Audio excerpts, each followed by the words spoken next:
So many times if you hear religious people talking about atheists, they characterize them in a way that shows you right away that they have no idea what they're talking about. And it makes sense because they don't even know their own beliefs usually either.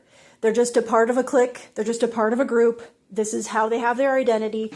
This is how they get their social points. This is how they, move on in the world, with some kind of a semblance of a support system. It depends on how much you have to test it before you find out whether it really is one.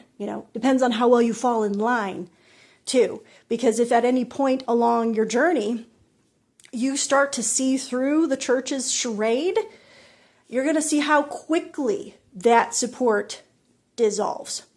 You're going to witness how predators thrive in the church. And then once you deconstruct everything, you're going to understand that it was a pyramid scheme, and that, of course, that was why the church protected predators. One of the things that is mind-boggling to me now at this point is all the time that I was religious, I kept thinking, well, surely these atheists, they can look out in the world at the beauty of nature and see that God is real. But, I wasn't really wanting the atheists to believe in just any God, right? Because it had to be my God, because my God was supposedly the only real one, right? That was what I used to believe when I was a Christian. For a while, I called myself a Messianic Jew, but that's just a more extreme version of Christian nationalism, cosplaying in Judaism. It's extreme anti-Semitism masquerading as a love of the Jewish people. And I was a part of that. Fully admit that.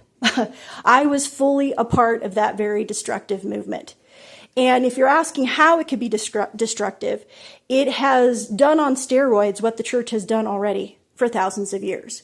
Colonized the world with the mind virus of an ancient libel and a scapegoat myth. If we were to be honest with ourselves, really, and think critically about the gospel, when it was written, what's inside of it, we would have to assume that this was some pretty dark, deep satire. In any other case, we would have to assume that.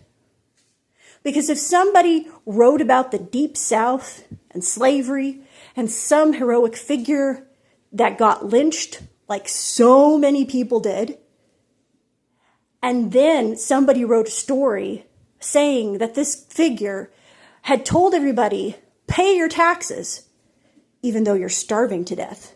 Take up your lynching rope, even though they didn't have a choice.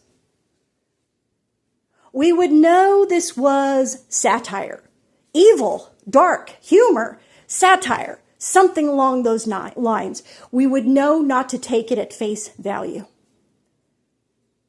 But because most people don't know how much of church history was made up centuries after the time that it supposedly happened, and because nobody pays attention to the time that these gospels were being written during a time when Judeans and Galileans and other parts of the Roman Empire were starving under taxation and being executed by the droves, we just ignore the fact that it is absolutely and completely bizarre that we would accept this message at face value. But you know what?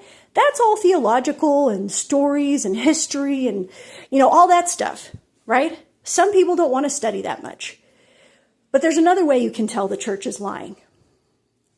And it's this. It's right in their own Bible. You don't even have to leave the Bible to know the church is a scam. The evidence is all around you everywhere. Talk about all around you everywhere. That evidence is everywhere. When I was in the church, I used to say, if I did something kind or good, I had to give God the glory.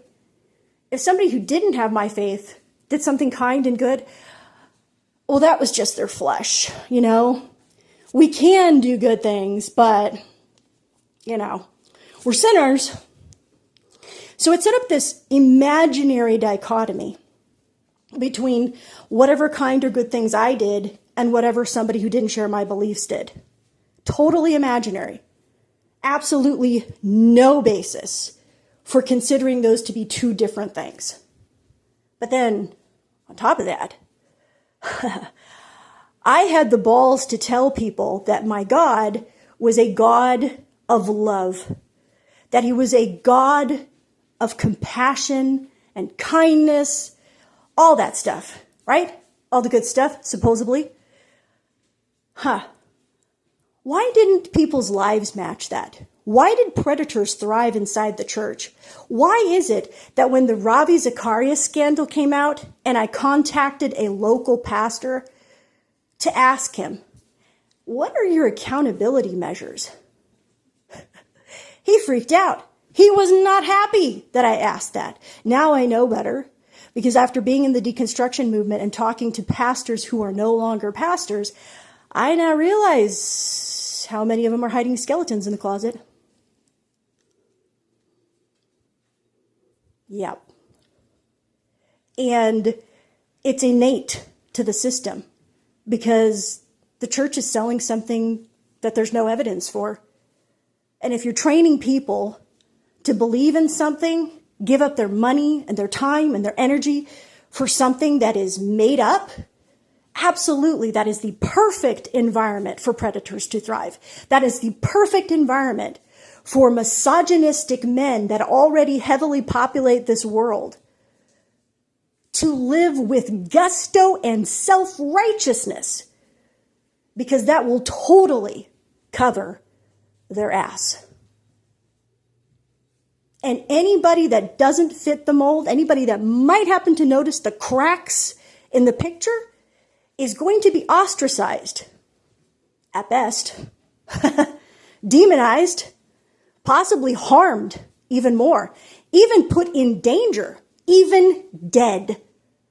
Because when you tell women to believe in some nebulous spirit of God floating around that's going to change your abusive husband's heart and he's going to work some fucking goddamn miracle that is not going to fucking happen, women are put in danger every day thanks to the scam of the church. Well, let me go further and say this. I used to say, again, that there was no evidence for the Christian God. Because again, the church keeps saying it's a good God, a loving God. Then I read the Bible. Remember I said you can figure this all out with the Bible. I looked at the Bible and I noticed what kind of God is in the Bible. The God of Christianity is a liar, a murderer, a warlord, a narcissist, a sadist, a pedophile, the absolute epitome of a dictator and an abuser. So no wonder there's so many men of God just like that. No wonder we can just cover over the reality of who they are and pretend they're somebody different and imagine ceaselessly, endlessly, well, there must be a reason, or maybe we just don't understand, kind of like we do for God. Well, he has his ways. We don't know everything. Really? What was the point of your Bible then? Because, see, once I put those pieces together, I realized I did see the evidence for the Christian God alive in the minds of the people who chose to believe it. That's the only place. And that's the worst place. Because then I saw the evidence. I saw the people who actually had the quote-unquote Spirit of God in them.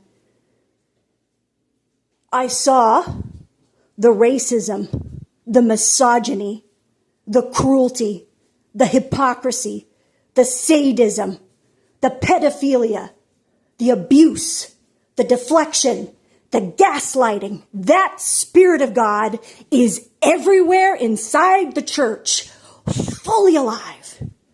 And I have to thank you for opening my eyes to that, church. Thank you for proving to me with undeniable and inescapable evidence that not only is your God a scam and a fraud, but even if he were real, he is evil, and I will never worship that God.